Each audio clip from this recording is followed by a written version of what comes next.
Good evening.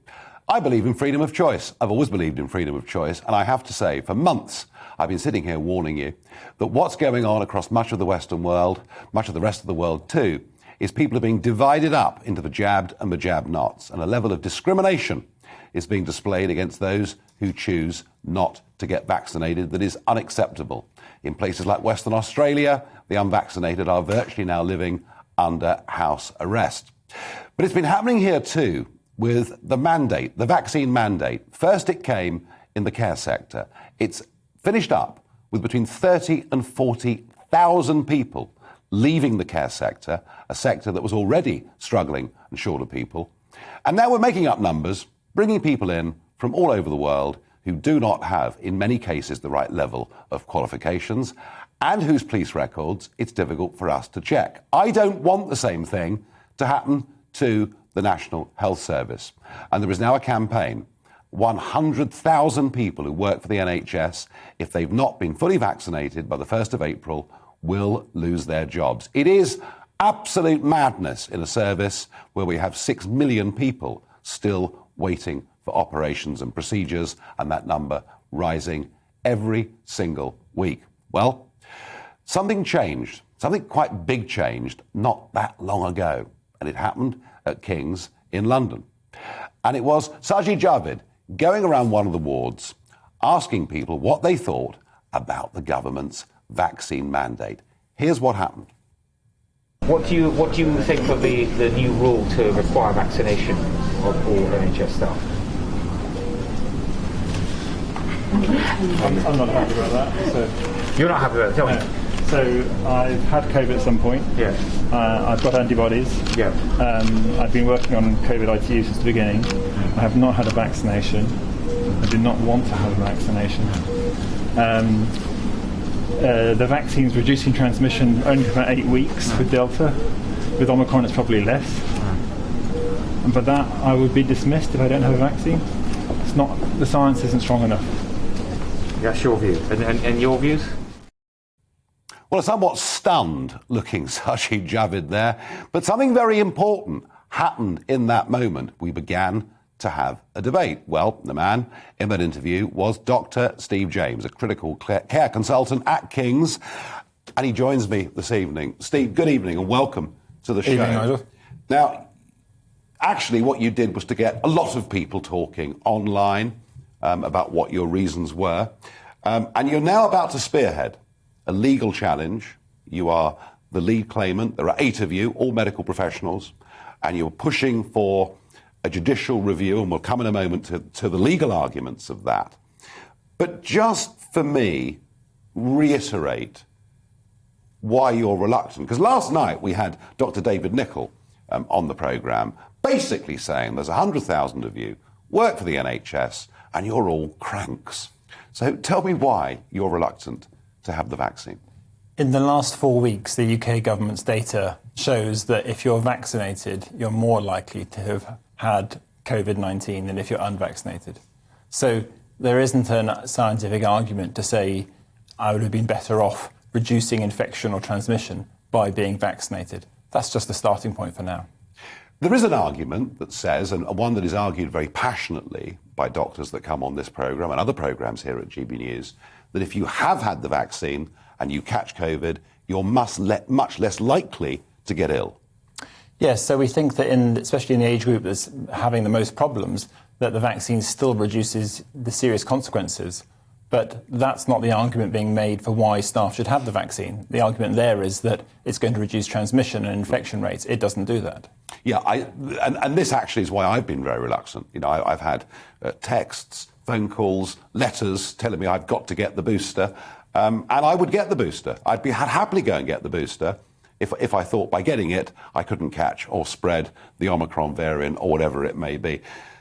Steve, you obviously feel very, very strongly about this. Are you really seriously prepared to give up a career that you train for and work for on this point? Yes, because as I think I've said before, for me, it's not about just going to work. It's about my own values and sticking with those and not being pushed down or told what to do by other people when it doesn't fit with my values. And how much pressure are you coming under from management? I'm not coming under pressure from my own management. So my own management has been very easy with it. They've understood the situation. I've not had pressure, but I also know how to respond if there is pressure. So I think the health secretary discovered that when he ran into you, and the look on his face was absolutely priceless. So, Steve James, tell me, what are you doing?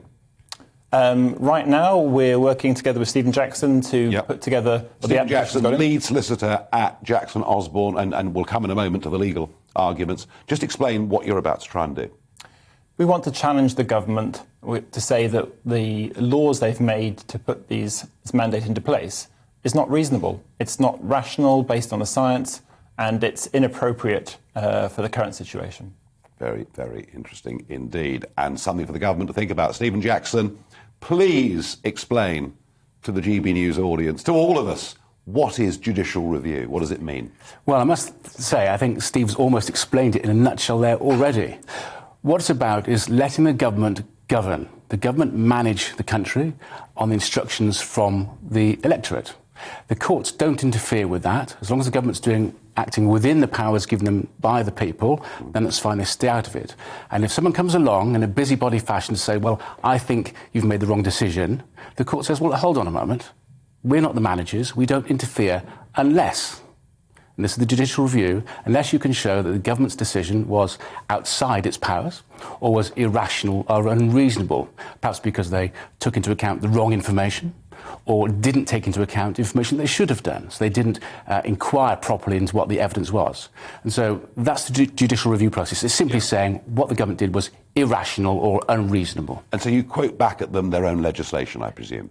Yes, absolutely. We say, well, there's a couple of points. The legislation, we say, in the first place, it's being made under a 2008 Act, at which time Parliament had no contemplation whatsoever of vaccinating people with a mandate. It was not simply contemplated under that Act. So we say, this isn't appropriate. That's point one. So just get rid, no discussion needed.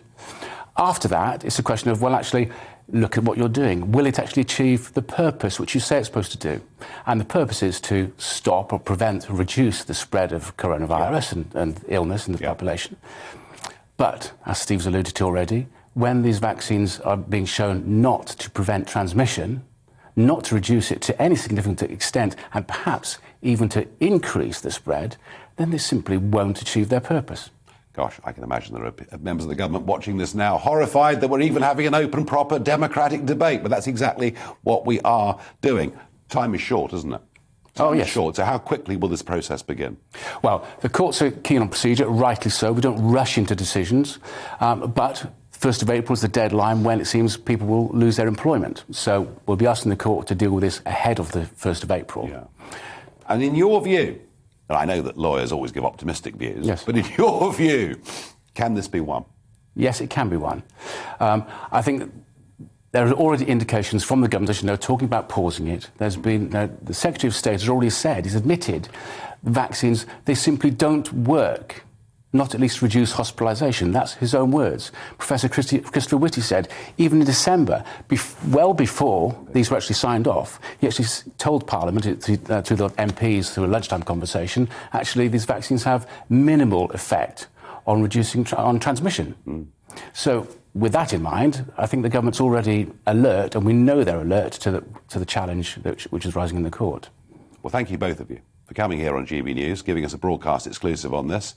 Your life's going to be very different, Steve, over the next weeks and months. You realise that, don't you? I do, yeah. Prepared to see what comes. Lots of interesting possibilities. So we'll see. Steve James, now very much a public figure. You'll be seeing an awful lot more of him. Gentlemen, thank you very much indeed. As I said earlier, we always give both sides of the argument here at GB News. We want to have a proper, open debate. And what you heard tonight was the complete opposite of what was being argued last night. I have to say, for my money, I've not been convinced that I should have the booster because of this absolute point about spread, about catching and about spread. And I really want this campaign to succeed. It is about freedom of choice. It is a fundamentally important point in a society. If we start to discriminate against large groups of people on the basis of their medical choices, that, I think, would be an outrage. And something else I sense a change of mood. I really, really do. The government were very good at terrifying all of us, but I now think we're beginning to think for ourselves. We're beginning to work out what is reasonable and what is not. And I think this campaign on the NHS is winnable.